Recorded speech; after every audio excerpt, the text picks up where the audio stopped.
ان شاء الله في الفيديو ده يا اصدقائي هتكلم عن موبايل جديد من هونر في الفئه السعريه المتوسطه، وهو الهونر اكس 7 بي. اتكلمت في فيديوهات قبل كده عن سلسله الاكس كلها، لو حابين تاخدوا فكره اللينكات في خانه الوصف. المهم ان شاء الله في الفيديو ده هنعرف كل شيء حرفيا عن الموبايل، وهنعرف اذا كان يستحق الشراء ولا لا. بس الاول صلوا على النبي كده، ويلا بينا ندخل في كل التفاصيل.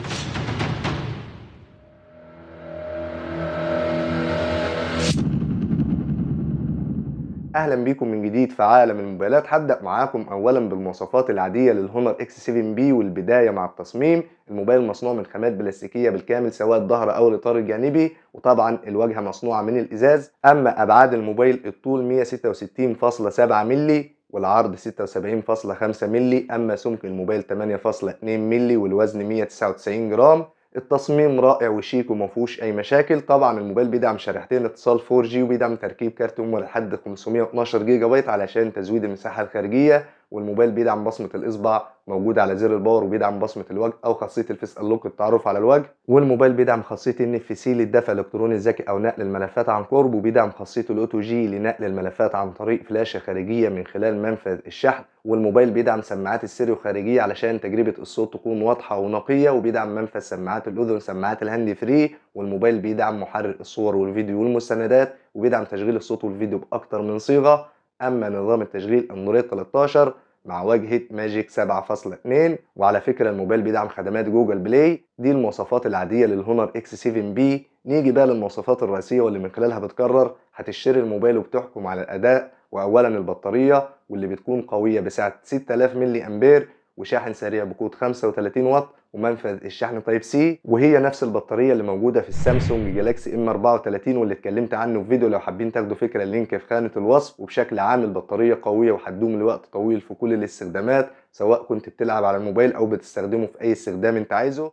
نيجي بقى لمساحة التخزين. الموبايل بأربع إصدارات. الإصدار الأول رام 6 جيجا وذاكرة تخزين 128 جيجا بايت، والإصدار الثاني رام 6 جيجا وذاكرة تخزين 256 جيجا بايت، والإصدار الثالث رام 8 جيجا وذاكرة تخزين 128 جيجا بايت، والإصدار الرابع والأخير رام 8 جيجا وذاكرة تخزين 256 جيجا بايت. وزي ما قلت لكم الموبايل بيدعم تركيب كارت ميموري عشان تزويد المساحة الخارجية. أما عن شاشة الهونر اكس 7 بي، للأسف بتكون من أقل أنواع الشاشات، بتكون من نوع TFT LCD بحجم 6.8 بوصة، بجودة الفول اتش دي بلس، بدقة 1080 بكسل في 2412 بكسل، مع معدل تحديث 90 هرتز. هيفرق في صورة الشاشة نوعا ما. وكثافة بكسلات 389 بكسل لكل بوصة، ومعدل السطوع 850 شمعة. وطبعا الشاشة بتدعم الوضع الليلي ووضع حماية العين. للأسف يا صديقي العزيز الشاشة من أقل أنواع الشاشات، وهتقدم أداء عادي لا يرتقي للجيد في كل الاستخدامات، سواء في الألعاب التقيلة أو الألعاب الخفيفة. الالعاب التقيله اللي الرسومات بتاعتها بتكون عاليه زي لعبه بابجي وكول اوف ديتي او فري فاير، وعلشان تاخد تجربه العاب افضل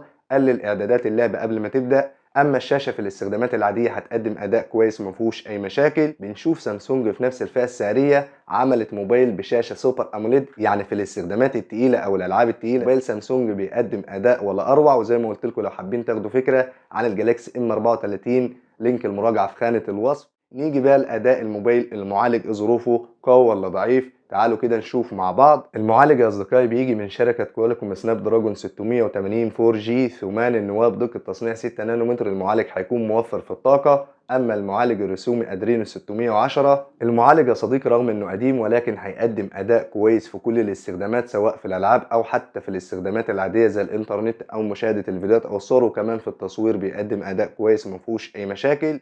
نيجي بقى لكاميرات الهونر اكس 7 بي. واولا الكاميرا الاماميه، واللي بتكون بدقه 8 ميجا بكسل بفتحه عدسه 2.0، وبتدعم الاتش دي ار والبانوراما والتجميل وتصوير الفيديوهات بجوده الفول اتش دي بدقه 1080 بكسل بمعدل التقاط 30 اطار في الثانيه. الكاميرا الاماميه هتقدم اداء كويس الى حد ما، مش اداء عالي من حيث الجوده والالوان.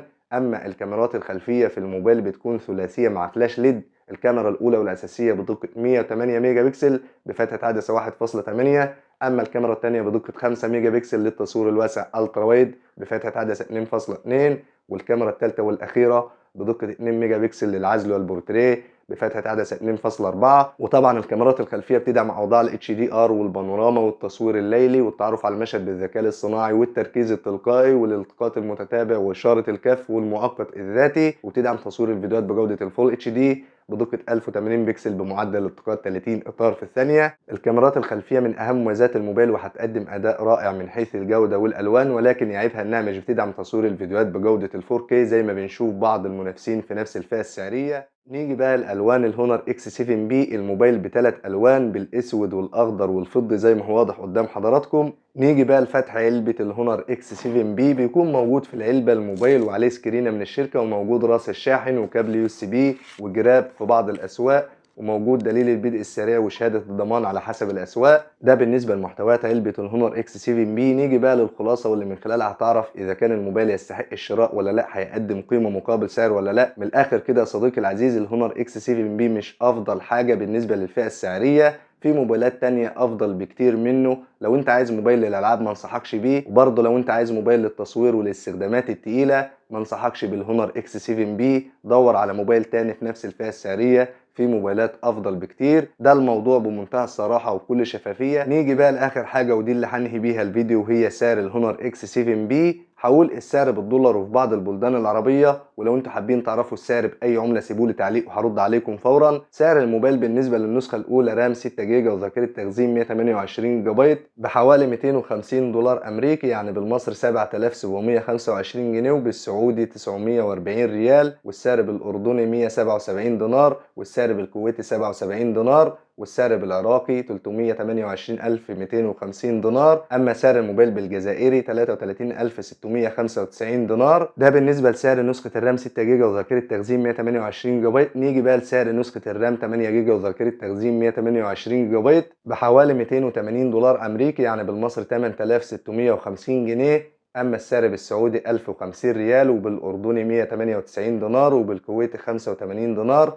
اما سعر الموبايل بالعراقي 366640 دينار، واخيرا السعر بالجزائري 37740 دينار. ده سعر الموبايل بالنسبه لنسخه الرام 6 جيجا وذاكره تخزين 128 جيجا بايت، ورام 8 جيجا وذاكره تخزين 128 جيجا بايت بالدولار وفي بعض البلدان العربيه. زي ما قلت لكم يا اصدقائي الاعزاء، لو حابين تعرفوا السعر باي عمله سيبولي تعليق وهرد عليكم فورا. وحاجه مهمه جدا لازم تعرفوها، السعر قد يختلف بالزياده او النقصان على حسب الدوله او على حسب الاسواق. وبس كده. يا رب الفيديو يكون عجب حضراتكم وقدرت افيدكم بشكل كبير.